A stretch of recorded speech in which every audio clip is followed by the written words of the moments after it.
All right, folks, welcome to another edition of Young Justice Review, Episode 6, Infiltrator, Ursan, and Rich. Rich, what's going on, man? Not much, man. I'm just ready to talk about this damn good episode. That's right. That's right. This episode is called Infiltrator, and we see that it gives multiple themes of infiltration. You have a lot to unpack. That's right. The first scene starts off pretty rugged. Speedy is kind of like He's infiltrating the League of Shadows. That's a tough competition, man.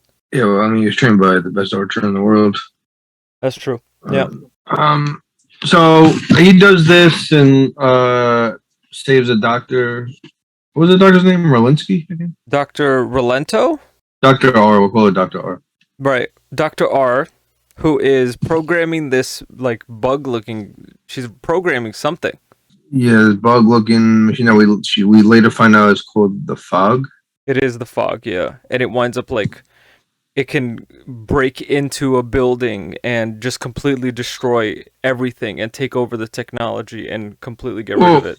Yeah, it doesn't... Yeah, it mostly does that, right? It's the purpose is really to steal information. Steal information, yeah. I guess destroy is kind of like a secondary. Yeah, this episode is pretty interesting because we get Speedy, who is in a completely new suit. Red and black, must be a fan of the Wolfpack. Rest in peace to Scott Hall. And the doctor at one point, she's like, is there any backup? And he's like, it's just me, basically. So he really is taking true to him being a solo act. Yeah, he's trying to prove himself, basically. He's trying to prove that he's not a sidekick. That's right. That's right. So he successfully captures her. He takes her. Saves her, I guess you could say. And what I loved in that scene is he's got his boat covered to make it look like it's still water. So I thought that was pretty awesome. Yeah, it's great on camouflage. Yeah, water flash. It cuts right to this guy with the machine face and this old dude who I think you believe is Ra's al Ghul's dad. I read that somewhere, yeah. What was his name again? The Ancient One? The Ancient One is from Marvel. No, you're right. Not the Ancient One. My bad. Papa de Ra's al Ghul. But they eventually say, oh, she finished uploading the work, so we're good to go. And then cut right into the intro, which is a great, still a wonderful intro. Sorry, that's his name, Sensei. Sensei. Awesome. That's what he goes by. Then we get the kids, Aqualad, Dick, Megan, Calder, everyone else except for Wally. They're at the beach and they're having a good time. Even Dick says, let's have a moment of silence for our missing friend who's at work at school because it's August and apparently school starts for Wally. Sophomore year of high school. It must be a Midwest thing, but I believe Central City, where he's from, or Keystone City. Mm-hmm. I believe that's like in the middle, in the Midwest. Us, we're East Coasters, for anyone that didn't know. So we always started in September. Central City is where his high school is. So yes. He starts sophomore year high school, kind of goes through a little trial and tribulation. As soon as with a bunch of dodgeballs. Yeah, that's right. He gets water on his pants, gets hit in the face with the dodgeball, which is funny because he's Kid Flash. And then they mix the scenes, they splice the scenes together with his friends having fun at the beach. Yeah, I thought that was pretty cool. I like how they intercut the scenes, his friends having fun while he's having a miserable time. But as soon as school gets out, he runs out, super excited. And the first thing that we see is him going back into Mount Justice, all ready to go, all beached out. And he calls himself the Wall Man, which I thought was fun. So he's all beached out, got the surfboard, even has the little stuff on his nose, the little... Yep. And he gets a surprise because everyone is suddenly in costume. That's right. And Batman and Green Arrow, and Red Tornado are there. And we meet a new character. That's right. What was her name again? That's right. We get the introduction of Artemis. Artemis, yes, that's it. If you know Artemis, Artemis is in Greek mythology the goddess of Archery. Artemis is the goddess of animals, if I'm not mistaken. Or is it? I think so, if I'm something like that. But we do get Artemis, who we're told is Green Arrow's niece. Now, there's a few things to note about that scene as we kind of unpack it a little bit. You're right. She's the goddess of wild animals, the hunt, and vegetation. Yeah. Okay. And of chastity and childbirth. Interesting. So I wonder if those themes will wind up playing with her character overall. Yeah, and just to let everyone know, she's not the same Artemis that's like an Amazon on the Mascara and the Wonder Woman comics. Yeah, she's a totally different character. Okay. Yeah, that's good to know. That's actually very good to know. So in that scene, we get a few things. We get Artemis, the introduction of Artemis. So now we officially get everybody in the opening image of Young Justice is now in the show. Is her name Artemis, or is that her code name? I think that's her code name so far. Right. I mean, they never really give her a real name. We're slowly starting to unpack things from her, but as of right now, her name is just Artemis, and she's billed to us as Green Arrow's niece. We also get Roy in this episode too, as he's coming into the cave, into Mount Justice. He's introduced as Speedy, and he kind of gives us a little bit of exposition. He lets us know that the doctor was kidnapped and that he found her and saved her, and now she's holed up in a high school. He pretty much gives them their next mission, in a way. Right. So, he's their friend, even though he's given this like solo act, he's still their homie. Yeah, also we get we actually introduced to another character in that scene. Who? Sort of character in one. Red Arrow. That's right. So in that scene, as Speedy's leaving, he tells the cave computer, because it says recognize Speedy B06, but he tells the computer, my name is Red Arrow now, because he also tells Green Arrow. Yeah, doesn't he correct Wally? Is Wally correct? He corrects Wally, I think, right? I think so. Yeah. Wally's like, Speedy should be on the team, and then he shows up, and because Wally is very ticked off about Artemis. Right. They do not get along. Throughout this whole episode, they do not get along. And you see the dissension between the both of them. Yeah, they're either going to be lovers in the future episodes, or they're going to be bitter enemies. That's right. We'll wait to find out when we review it. They wrap up by talking a bit about what that doctor was working on and how it's going to affect the stealing of information. So their next mission is to basically find that stuff out. So now we get Artemis, we get Red Arrow, no longer Speedy. There's one thing also to note, and I don't know how this will play, but at one point Dick says to Green Arrow, oh, so this is another niece? Because we're introduced to Artemis as his niece. So maybe something to look forward to in the future. Yeah, a little foreshadowing. Well, I mean, that could have been also in reference to Miss Martian being Martian Manager's niece. Yeah, sky's the limit for this thing. So basically what has to happen is the doctor is holed up in the high school. Megan and Artemis are in the front. Aqualad is helping to protect the doctor. And then Dick and Superboy go into the ship, the bioship, and they're off. Yes, sir. I was saying we were also introduced to a few villains, a few League of Shadow members. That's right, the League of Shadow. They're bringing in, the thing about this show is it's bringing in a lot of characters almost at once, in one way, shape, or form. Yeah, the great thing about the show is they don't bombard you with it. Like, some of these characters don't even speak. Mm-hmm. Like, they're like just there, but like keen-eyed comic fans. Oh, I know that guy. For some reason, there was a Marvel crossover in this episode. There is. We get Spider-Man. That's true. We get Spider-Man. We get DC's version of Spider-Man. We don't know his name yet. I believe his name is Black Spider. I believe in the comics he's part of the League of Assassins. Right. In DC Comics, in the DC universe, he's known as Black Spider. We get introduced to the DC equivalent of Spider-Man. We get introduced to this guy, right, with a hook Captain Hook, I like to call him. I'm not sure. I'm 100% sure what his name is. Sorry. Any comic book fans comment below? Let us know. What do you like to call him? Captain Hook. Captain Hook. I'll take it. We're introduced to him, and we're also introduced to this character who has this sort Cheshire Cat. Yeah, a cat mask. Cheshire Cat. That's important because if anyone knows, if you're an Alice in Wonderland fan, the Cheshire Cat. We get a little bit of banter between Megan and Artemis, because now that they've set up their psychic link, they're not using their comm anymore in their ears. Now Megan has the ability to psychically link everyone up. So as the doctor is going into the computer to like program stuff, the cat lady, the Cheshire Cat lady, she winds up infiltrating because Artemis is like, look at that boy for Superboy.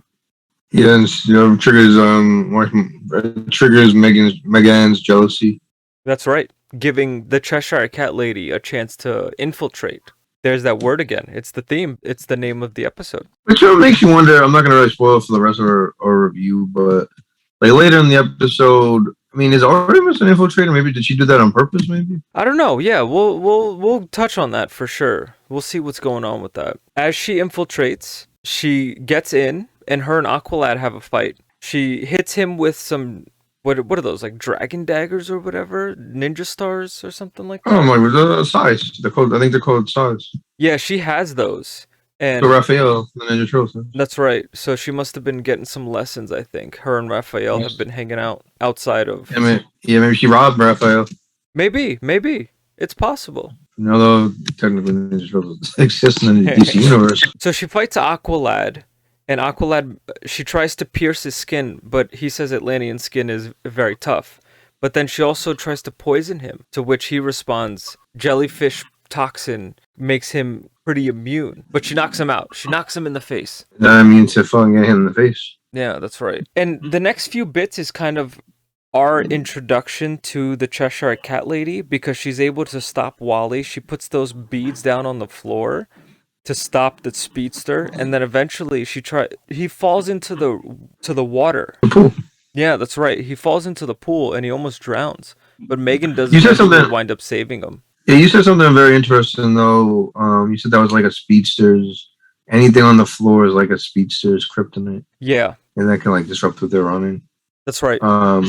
That's, I guess it explains why a guy with a freeze gun is one of Flash's greatest nemesis. Yeah, that's Captain right. Cold. Not Mr. Freeze, Captain Cold. We already introduced him. Basically, what they give us is introduction to that Cheshire Cat's lady's abilities.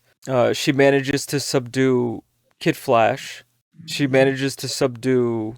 pretty much everyone that's there. Everyone that's there, yeah. Calder. She manages to subdue Calder. We go to the scene with Superboy and Robin. Right, the villains, this weird villain with like some kind of visor on his head. Him and Hawkeye, they are releasing the thing. And Wally's all pissed. He's all in a pissy mood. That's true, yeah. Wally's upset. McGann eventually winds up saving him from the water. And then while Calder's outside checking to make sure, we do eventually get introduced to the DC version of Spider-Man and Captain Hook. And then they just completely wallop Calder. Yeah, well, I mean, we were introduced to them before in the scene, and then they just show. And then, you see, this is how the team is pretty smart, because the Cheshire Cat lady, Captain Hook, link up, and they have to go after the Doctor.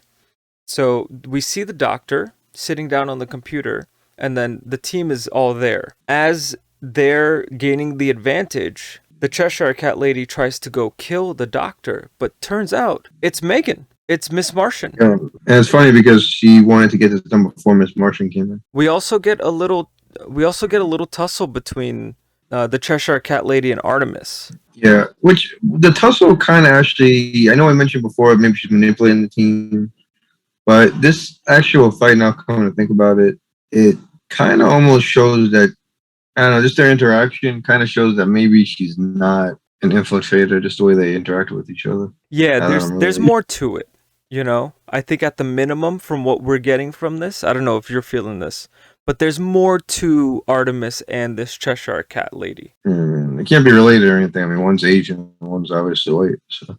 Yeah, well, you never know. So, we also get this scene with Captain Hook and Visor Boy releasing the toxin on a Wayne. The fog on a Wayne Tech building, and Robin obviously is like shit. We all as the audience know why Robin's really like, oh no, Superboy doesn't really get it. He also mentions that since the fog is being released into Wayne Tech, that Wayne Tech employs employees on a 24-hour basis. Bruce Wayne, the capitalist pig. Yeah, so there's an A shift, a B shift, a C, and D shift. Something, I guess, as like normal working humans, since they work 24 hours. Someone has to pay for those gadgets. That's true, yeah. On the backs of the Wayne Tech employees. Yeah, he's got a slave labor. I'm surprised they didn't show like a little sweatshop.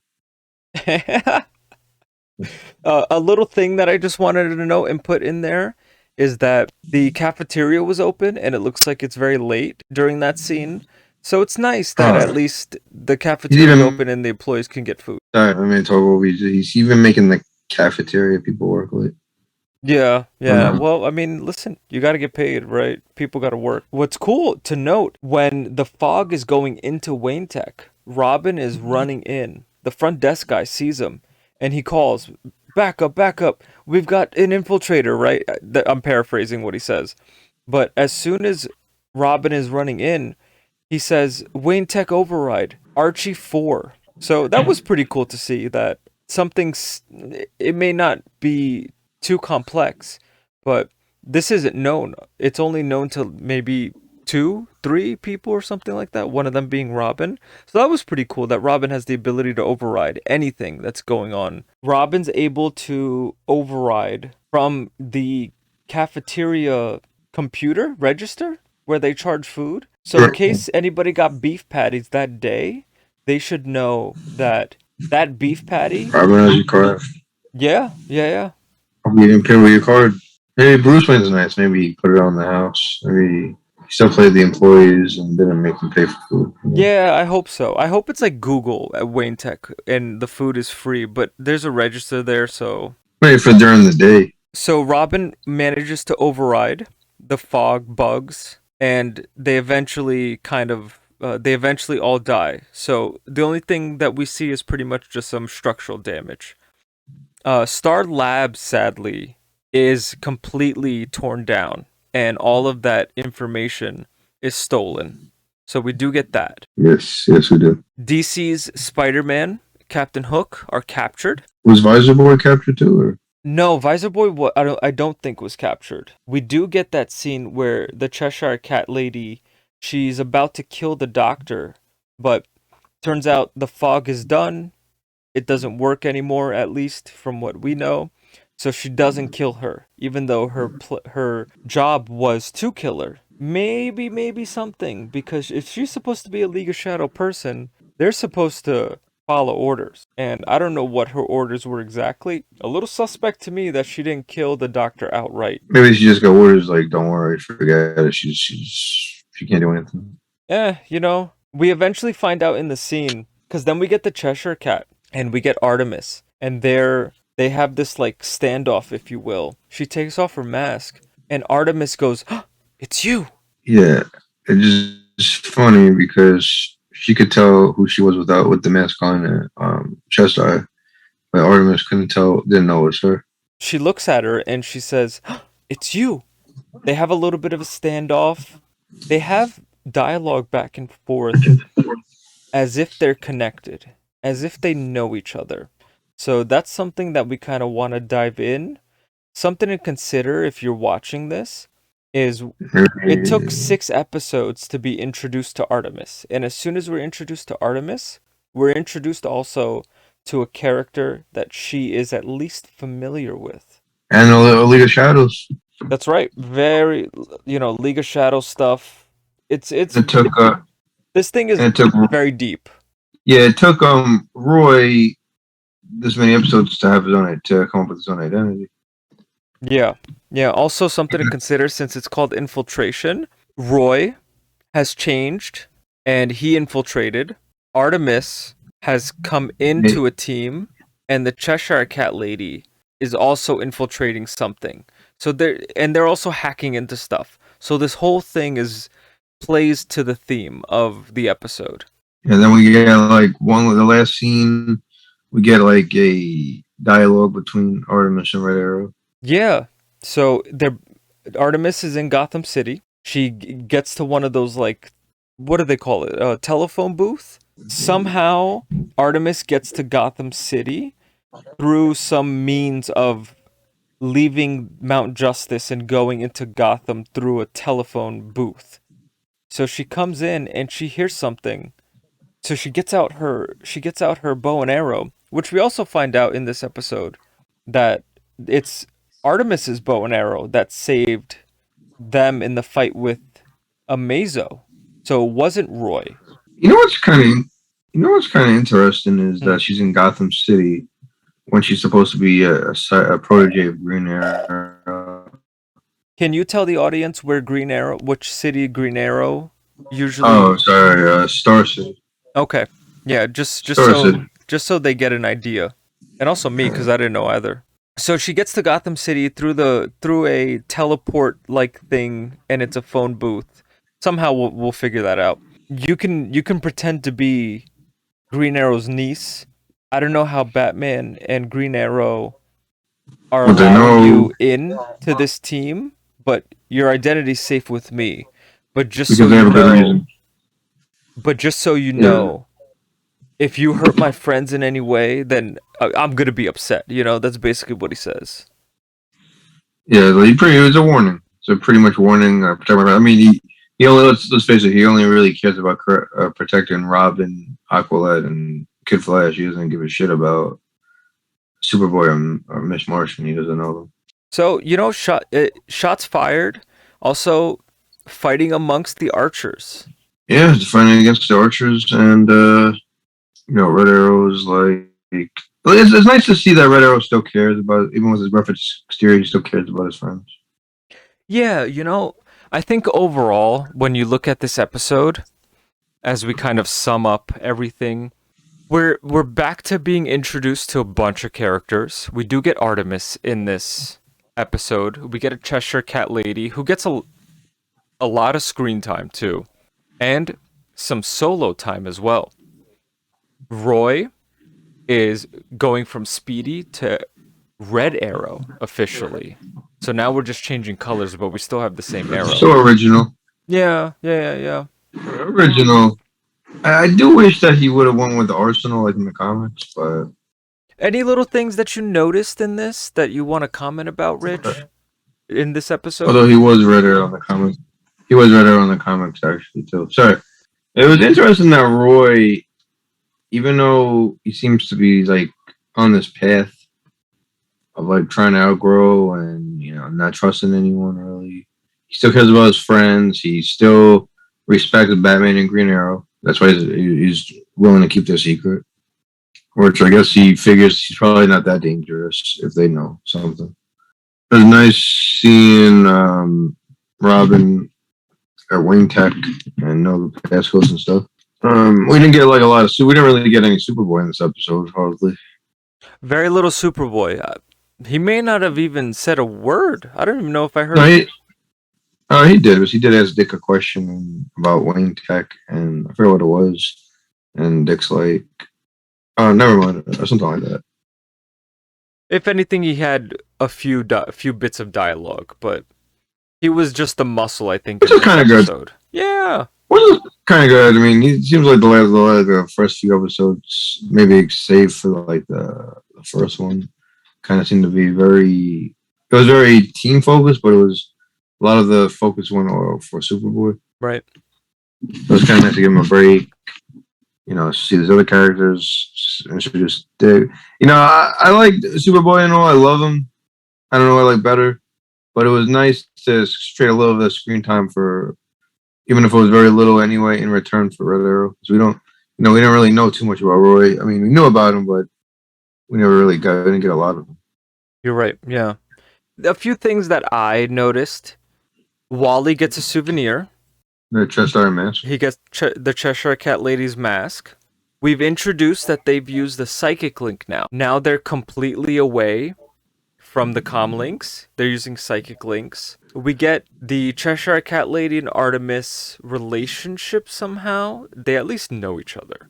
So we got to figure out what the hell that is. We still get Wally flirting with Megan, but now he's feuding with Artemis. It's not so much the team winning or losing in this episode. The team, now they're connected, and now we get someone else in. So no longer do we have the team that we had last episode, and it's them passing or failing. Now it's a new team, if you think about it, with another person in. And now we have to see how they will work together. And also, there's more to it. There's a lot more to this Artemis character. There's a lot more to this Cheshire Cat character. And there's a lot more to how this relationship with the team will work out. Oh, we also get a visit from a sensei, Rachel's father, has a talk with the light at the end. You remember what was said?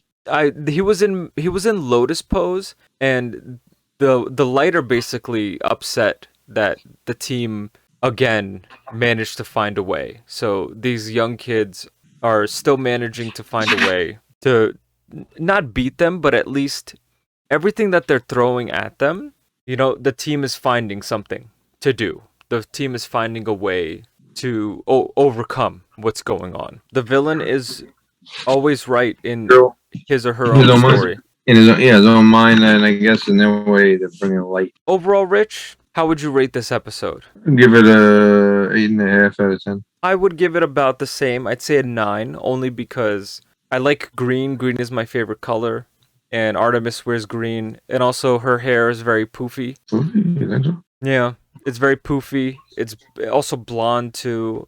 We get a whole bunch of archers. Those are kind of nice.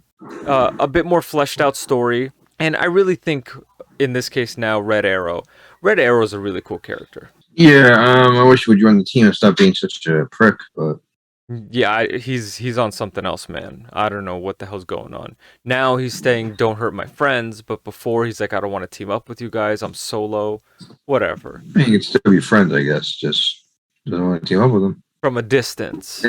Well, they remind him. I think the thing is he doesn't want to team up with them because they remind him of what Green Arrow thinks and the rest of the league think of him as a sidekick. I could see that. Yeah. So he sees them as like a team of sidekicks. He doesn't really see them as their own team, like a team of heroes. He's on something else, but hopefully we figure it out. All right, folks. That was episode 6 of Young Justice Review, Infiltration. My name is Urson. That's Rich. And remember, folks, Superboy can understand Spanish. I'll never forget that. Yes, and somewhere Martian's reading your mind. So for Rich and I, adios, muchachos and muchachas. Sayonara.